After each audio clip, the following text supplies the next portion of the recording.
Malakas na ulan din ang bumuho sa ilang bahagi ng Oriental Mindoro. Dahil pinagbawalang bumiyahe ang mga barko, stranded ang maraming pasahero at sasakyan. May ulat on the spot si Bea Pinla. Bea? Rafi, Connie, sa lagay na ito humina na yung ulan pero kaninang umaga napakalakas ng buhos nito na sinabayan pa ng matinding hampas ng hangin.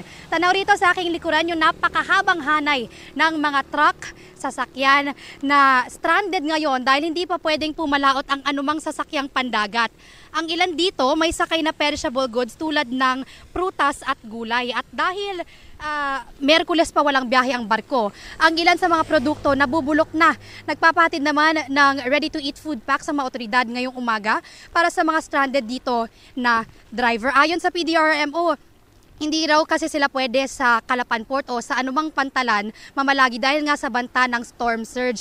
Nasa higit 500 pasahero, halos 400 rolling cargoes, 4 na bus at 22 private vehicles ang stranded ngayon sa buong probinsya.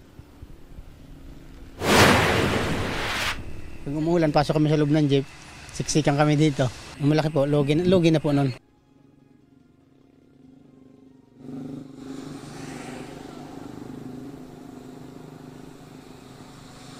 Rafi, Connie, higit 1,000 pamilya o halos 4,000 katao yung nag-preemptive evacuation na.